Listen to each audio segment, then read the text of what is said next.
नमस्कार दोस्तों, मैं सपना स्वागत करती हूँ आप सभी का एक बार फिर से अपने channel teacher mom secret universe में। कैसे हैं आप सब लोग? आई होप अच्छे होंगे, मन लगा के पढ़ रहे होंगे या फिर आप जो भी कर रहे हैं उसको मन लगा के कर रहे होंगे। जो लोग मुझे जानते हैं और जो लोग मुझे नहीं जानते हैं उनके लिए मेरा परिचय है कि मैं एक पेशे से गवर्नमेंट टीचर हूँ। इसके साथ ही साथ मैं एक मोटिवेटर और हीलर हूँ और इसके साथ ही साथ मैं एक स्टूडेंट भी हूँ क्योंकि मैं अभी अपनी स्टडी कंटिन्यू कर रही हूँ। फ्रेंड्स, हम लोग आपस में एक दूसरे की समस्याओं को सुन रहे थे, एक दूसरे की समस्याओं को जान रहे थे और साथ ही साथ हमने मिलकर बहुत सारे सॉल्यूशन निकाले। फ्रेंड्स, आज मैं आप लोगों के साथ विजुअलाइजेशन टेक्निक जो है उसके इम्पोर्टेंस पे बात करने वाली हूँ। आई होप आपको मेरे वीडियोस पसंद आते हैं तो प्लीज़ मेरे चैनल को आप लोग शेयर करिएगा और मैं ये आशा रखती हूँ कि अगर आप मेरे वीडियो देख रहे हो तो आप लोगों ने इसको सब्सक्राइब कर रखा होगा। फ्रेंड्स, विजुअलाइजेशन जो है वो केवल और केवल किताबों तक नहीं सीमित है, केवल और केवल फ़ोन की वीडियोज़ तक नहीं सीमित है। ये बात जानती है, इसके पीछे एक साइंस है। ये सारी चीज़ें जो चलती हैं हमारे आस-पास, वो सब एक साइंस पे चल रहा है। अगर आप इस पे भरोसा कर रहे हो, तो आप मेरी बात को समझ पा रहे होंगे। विजुअलाइज़ेशन जो है, वो भी एक तरीके का साइंस है।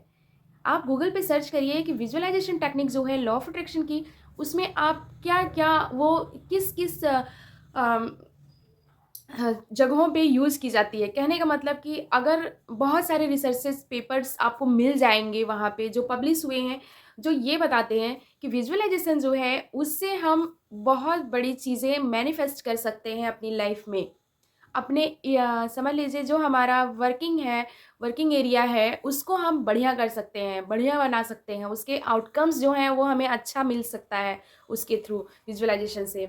और हमारा जो स्टडी का प्रोसेस है स्टूडेंट के लिए विजुअलाइज़ेशन टेक्निक जो होता है वो एक ये मोटिवेशन का काम करता है। जैसे अगर हम विजुअलाइज़ कर रहे हैं कि हमें एक आईएएस ऑफ़िसर बनना है, हमें एक पीसीएस ऑफ़िसर बनना है, तो कहीं न कहीं हम विजुअलाइज़ कर रहे होते हैं कि हमें लाल बत्ती वाली गाड़ी मिलेगी या तो हमें सायरन वाली गाड़ी मिलेगी या तो हम बहुत बड़े ऑफिस में बैठे हैं, हमारे आस-पास लोग खड़े हैं, हम छोटे-छोटे फाइल्स पे साइन कर रहे हैं। इस तरीके का आप मतलब समझ सकते हो कि बहुत सारी चीज़ें होती हैं विजुअलाइज़ेशन में जो एक तरीके का आप कह सकते हो ख़याली पुलाव बनाना। ख़याली पुलाव बनाना ये कभी-कभी आपको ये सुनने में आता है, लोग टोंट करते हैं कि क्या सोचते-सोचते ख़याली पुलाव बनाते हो, ऐसा तो कुछ हो नहीं सकता।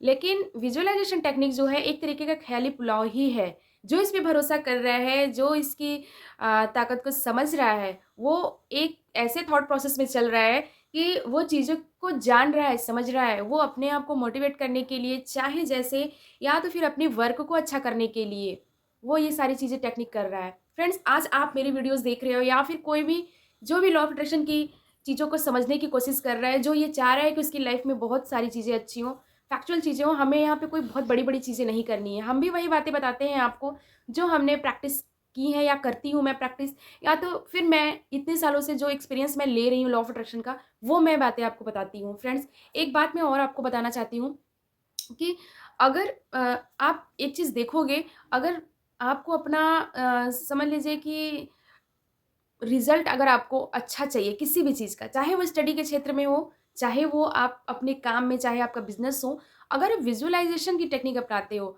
तो आपका जो कार्य करने का मतलब आपकी जो कार्य करने की शैली है, उसमें आप बहुत बड़ा परिवर्तन पाते हो। देखिए एक रिसर्च बताती है कि जैसे डॉक्टर्स थे वहाँ के कुछ, तो उन लोगों ने कुछ गंभीर बीमारी से पीड़ित जो रोगी थे, उन लोगों ने एक विज़ुअलाइज़ेशन की टेक्निक अपनाई और कुछ को उन्होंने मेडिसिन प्रोवाइड किया। मेडिसिन जिनको प्रोवाइड किया और जिन्होंने केवल विज़ुअलाइज़ेशन टेक्निक अपनाया कि हाँ, वो ठीक हो रहे हैं, वो मतलब मोटिवेशन के थ्रू उन्हें विज़ुअलाइज़ेशन टेक्निक अपनाई गई कि उनके साथ कि नहीं, आप ठीक हो रहे हो, आप अच्छे हो रहे हो और इस तरीके का उनके साथ एक रिसर्च किया गया तो ये पाया गया कि जितना ही रिकवरी मेडिटेशन करने वाले लोग कर रहे थे, कहने का मतलब विजुअलाइजेशन टेक्निक करने वाले लोग कर रहे थे, उतना ही मेडिसिन लेने वाले भी लोग कर रहे थे। तो आप सोच सकते हो इस ऐसे ही बहुत सारे जैसे ऐसे आर्मी जो है, आर्मी का जब वो चलता है, ट्रेनिंग चलता है, तो वहाँ भी विजुअलाइजेशन टेक्निक अपनाई जाती है कि अगर आप बॉर्डर पे हो, आपके साथ ऐसी समस्या है, इस बहुत सारी चीज़ें हैं, तो उस चीज़ को आप फ़ील करते हुए विजुअलाइज़ करते हो कि आप चीज़ों को हैंडल कर पा रहे हो। ये केवल और केवल आपका जो बिलीफ सिस्टम है उसको मजबूत करने के लिए, आपका जो थॉट प्रोसेस है उसको ऑन द वे लाने के लिए ये सारी चीज़ें की जाती हैं। विजुअलाइज़ेशन जो होता है, हम लोग अगर कोई चीज़ अफ़र्मेशन अगर हम लिख रहे होते हैं या बोल रहे होते हैं, तो साथ ही साथ अगर हम विजुअलाइज़ेशन भी कर रहे हैं, तो चीज़ों को मैनिफेस्ट करना हमारे लिए आसान हो जाता है। ये बात अलग है कि बहुत सारे लोग इस चीज़ पे बिलीव करते हैं, बहुत सारे लोग नहीं करते हैं। लेकिन जो कर रहा है वो समझ लीजिए कि वो अपनी लाइफ़ में कुछ तो अच्छा कर रहा है। अगर ये वीडियो आपके सामने आई है, तो कहीं न कहीं ये ब्रह्मांड चाहता है कि आप चीज़ों को जानें, समझें और अपनी लाइफ़ को आप अच्छा करें। जानने को बहुत सारे लोग लॉ ऑफ अट्रैक्शन के बारे में जानते हैं कि हाँ, ऐसी भी कुछ चीज़ होती है, ऐसा भी कुछ चमत्कार होता है। लेकिन ये सारी चीज़ें उन्हीं के साथ अच्छी होती हैं, उन्हीं के साथ इसके आउटकम्स अच्छे आते हैं, जो लोग सच में सरेंडर कर रहे हैं चीज़ों को। जैसे एक बच्चा है, अगर वो अपने पेरेंट्स से माँगता है कि हाँ, हमें एक आप खिलौने दिला दो, हमें एक वो वाली गाड़ी दिला दो, हमें वो वाला बंदूक दिला दो, मतलब खिलौने की माँग करता है वो। और वो माँगने के बाद वो निश्चिंत हो जाता है अपने फादर से या मदर से कि हाँ, हमें ये चीज़ चाहिए, आप मुझे दिला दो। वो निश्चिंत हो जाता है। उसके बाद फिर वो अपने कामों में लग जाता है, खेलने में लग जाता है और वो निश्चिंत रहता है, इतना निश्चिंत रहता है कि हाँ, सच में उसके माँ-बाप उसको दिलवाएँगे। ऐसा ही सरेंडर आपको यूनिवर्स के थ्रू करना है। कोई भी चीज़ अगर आप मैनिफेस्ट करना चाह रहे हो, तो इस भरोसे के साथ माँग के छोड़ दीजिए कि हाँ, वो मिलेगा। अगर ज़रा भी आपने अंदर डाउट रखा, तो वो चीज़ कंप्लीट नहीं होगी। ये बात अलग है कि बहुत सारे लोग ये होते हैं कि माँग तो लेते हैं, कर तो लेते हैं, लेकिन वो सोचते हैं कि इसमें बिलीव कैसे रखा जाए। जैसे कोई कम पढ़ रहा है या तो कोई 10,000 कमा रहा है और वो ये उम्मीद रख रहा है कि 10,000 मंथ कमा रहा है और वो ये उम्मीद रख रहा है यूनिवर्स से कि वो 50,000 महीना कमाए या 20,000 या 30,000 महीना कमाए। तो वो इस तरीके से अफ़र्मेशन कर रहा है, इसके लिए मैनिफेस्टेशन प्रोसेस कर रहा है और साथ ही साथ ये उम्मीद रख रहा है कि उसको इतने पैसे चाहिए। वो टेक्निक लगा रहा है कि चलो लॉ ऑफ अट्रैक्शन को यूज़ करके देखते हैं क्या ही हो जाता है, देखते हैं ज़रा। लेकिन यहाँ पे आप कर रहे हो सारी टेक्निक, लेकिन क्या आपने सरेंडर किया यूनिवर्स के अंडर? नहीं किया, क्योंकि अंदर से आपको बिलीव आ ही नहीं रहा है। अंदर से वो बिलीव आ ही नहीं रहा है, जैसे वो उस बच्चे के अंदर ये विश्वास था कि उसके मम्मी-पापा उसको दिलवाएँगे।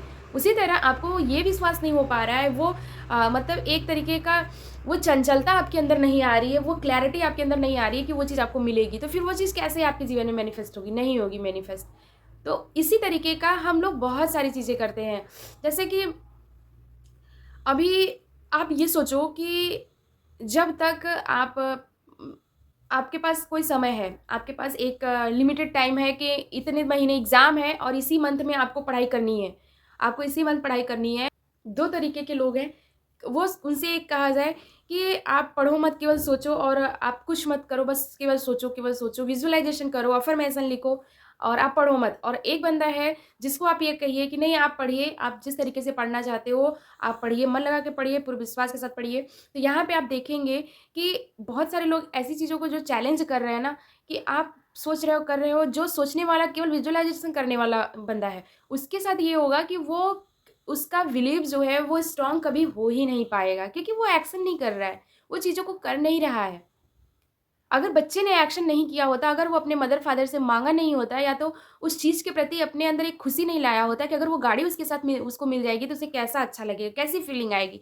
तो कहीं न कहीं बचपन से ही हम विज़ुअलाइज़ेशन टेक्निक अपना रहे होते हैं, हम नहीं समझ पाते। ये सारी चीज़ें हमारे साथ बचपन से चल रही हैं, चीज़ों को बस हम कैच अप नहीं कर पाते हैं। तो ये सारी चीज़ें हो रही हैं हमारे साथ और जो बंदा मन लगा के पढ़ रहा है, तो उसका ये बिलीव है कि अगर वो पढ़ रहा है तो उसको रिज़ल्ट अच्छे मिलेंगे, तो वो सरेंडर कर रहा है यूनिवर्स के थ्रू कि नहीं वो कर रहा है तो उसको मिलेंगे। वो निश्चिंतता उसके अंदर आ रही है कि हाँ, वो उसकी डिज़ायर कंप्लीट होगी क्योंकि वो एक्शन कर रहा है। तो यहाँ पे समझने की ज़रूरत है कि विज़ुअलाइज़ेशन के साथ-साथ आपको एक्शन करना भी ज़रूरी है। एक्शन इसलिए करना ज़रूरी है कि बिना वो एक्शन आपके अंदर एक ऐसा क्लियर वाला बिलीव सिस्टम लाता है कि जिससे कि आप चीज़ों को मैनिफेस्ट कर पाते हो सिंपल शब्दों में।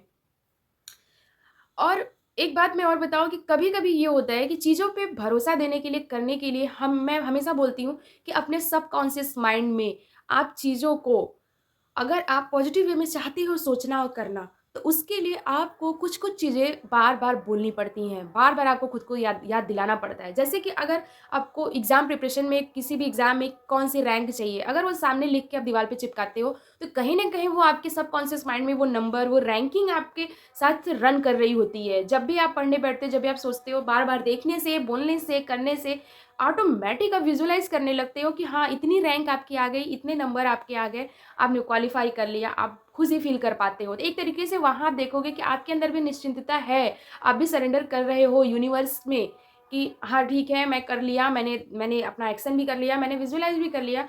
हाँ, मुझे मिल चुकी है वो चीज़। कहीं न कहीं वो चीज़ें आपको लगती ही लगती हैं। एग्ज़ाम प्रिपरेशन के दौरान आप हमेशा ये चीज़ देखोगे कि जो लोग सच में अपनी चीज़ों को अपने आप को सक्सेसफुल बनाते हैं, कहीं न कहीं वो चीज़ों को ये समझ पा रहे होते हैं, इस भरोसे के साथ पढ़ रहे होते हैं कि उन्हें तो ये जॉब तो उनकी पक्की है, उन्हें मिलनी है, इतनी रैंक उनकी आनी ही आनी है, इतने नंबर उनके आने ही आने हैं। हो सकता है कि रिज़ल्ट आने के बाद अप एंड डाउन थोड़ा बहुत हो जाए, लेकिन उनका भरोसा जो रहता है वो चीज़ों को लेकर के रहता ही रहता है। तो वो ये कर रहे होते हैं कि उनकी इतनी रैंकिंग आनी ही आनी है, तो वो एक बस जो बीच का जो स्टडी का जो टाइम रहता है वो प्रोसेस में लेके चलते हैं कि हमारी तो इतनी रैंक आ गई, हम तो सक्सेसफुल हैं, हमें तो ये जॉब मिल गई है। वो इस भरोसे के साथ पढ़ रहे होते हैं कि जॉब मिल गई है, बस हमें जो है अपना वर्क करना है, हमें बस एक जो बीच का जो प्रोसेस है बस वो कंप्लीट करना है। अगर जो ऐसी भावना रख के पढ़ रहा होता है वो सक्सेसफुल ज़रूर होता है अपने एग्ज़ाम में, ये बात जानते रहिए। एक बात मैं और बताऊँगी कि एग्ज़ाम में ज़्यादा मोटिवेशन के साथ स्टडी करने के लिए आपको सबसे पहले अपने पेरेंट्स के प्रति आपको क्लियर होना पड़ेगा कि जो पेरेंट्स जिनके पास लिमिटेड टाइम है, हम 20-25 साल के होते हैं, पेरेंट्स हमारे हमें इतना साथ देते हैं, लेकिन हम 20-25-30 साल के होते-होते उनके लिए हम 10 साल भी कायदे से नहीं निकाल पाते। यहाँ पे क्लियर हम नहीं हो पाते। कहीं न कहीं जो हमारे पेरेंट्स होते हैं वो हमें चीज़ों को मैनिफेस्ट करने के लिए रिस्पॉन्सिबल होते हैं। कहने का मतलब कि हमारे अंदर लव नहीं है, सेल्फ केयर नहीं है और अपने आस-पास के लोगों के प्रति रिस्पेक्ट नहीं है, उनकी केयरिंग नहीं है, तो क्या यूनिवर्स आपको केयर देगा? आपको लव देगा? नहीं देगा। आप खुद सोच के देखिए, नहीं देगा। अगर आप पेरेंट्स को ये सोच के चल रहे होते हैं कि हाँ, हमें पेरेंट्स के लिए कुछ करना है, ऐसा होगा, वैसा होगा, आप विजुअलाइज़ कर रहे होते हैं कि एक दिन मैं नौकरी पा जाऊँगा, एक दिन मैं पैसा कमाऊँगा, तो मैं अपने माँ-बाप को इस तरह से घुमाऊँगा, इस तरीके से करूँगा। तो कहीं न कहीं आपके पेरेंट्स जो होते हैं, वो मोटिवेशन के काम के साथ-साथ वो आपके लिए मोटिवेशन का काम करते हैं और इसके साथ ही साथ चीज़ों को मैनिफेस्ट करने के लिए भी रिस्पॉन्सिबल होते हैं। तो आप समझ रहे होंगे कि हर चीज़ जो है आपके आस-पास वो घुल-मिल के वही बातें कह रही है जो आप जानते हो, लेकिन इन सारी चीज़ों की जो सीरियसनेस है उसको आप नहीं समझ पा रहे हो। अगर इसको क्लियरली अगर आप करोगे ना तो आप खुद देखोगे कि आपकी लाइफ़ में कितनी मैजिकल चीज़ें हो रही हैं और आप खुद ये सोचोगे कि कब आप अपने मुकाम पे पहुँच जाओगे और आपको ये बीच का जो रास्ता है उसको आप इतने अच्छे से आप निभा पाओगे कि आपको खुशी फ़ील होगी।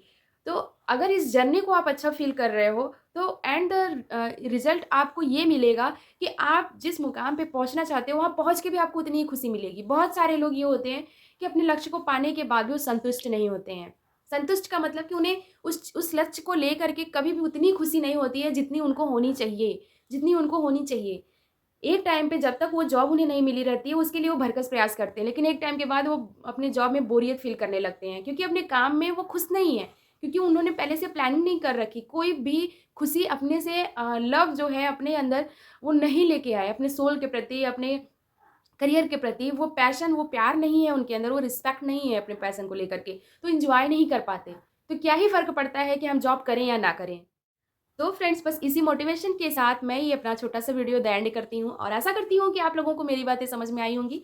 अगर समझ में आई तो प्लीज़ मेरे चैनल को सब्सक्राइब करिएगा, कहने की ज़रूरत नहीं है। सब्सक्राइब करने के बाद आप लोग शेयर भी कर दीजिएगा, साथ ही साथ कमेंट करिएगा और बहुत सारे लोग मुझे कमेंट कर रहे थे कि किस तरीके से कॉन्टैक्ट किया जाए, किस तरीके से मुझसे बात की जाए। बहुत सारे लोगों को मेरी ज़रूरत है, तो फ्रेंड्स मैं आपके साथ हमेशा हूँ। मैं हमेशा बोलती हूँ कि आप मुझे टेलीग्राम पे मैसेज कर सकते हो, वहाँ पे भी हम डिस्कस कर सकते हैं चीज़ें। अगर आप यूट्यूब पे नहीं करना चाहते हो, अगर अपने प्रॉब्लम को शेयर, तो आप बिल्कुल मेरे साथ शेयर करिए, कमेंट करिए अपनी प्रॉब्लम को, मैं ज़रूर रीड करूँगी और बहुत ही जल्द मैं आपको अपना बिज़नेस नंबर भी देने वाली हूँ, मैंने पहले भी बता रखा है। कुछ कारणों से मैं नहीं दे पा रही हूँ। इसका सबसे बड़ा कारण ये है कि टाइम मैनेजमेंट में मुझे थोड़ा-सा दिक्कत हो रहा है, जो कि फैक्चुअल है और ऐसा नहीं है कि 7-8 घंटे की जॉब घट के 2 घंटे में हो जाए। और तो फ्रेंड्स मैं पूरी आशा करूँगी कि मैं आप लोगों से बातें करूँ और इसके लिए मैं कुछ-कुछ चीज़ें कर रही हूँ और बस जब मेरी टीम बन जाएगी तो मैं आपको अपने साथ ज़रूर कॉन्टैक्ट करने के लिए मैं करूँगी चीज़ों चीज़ों को।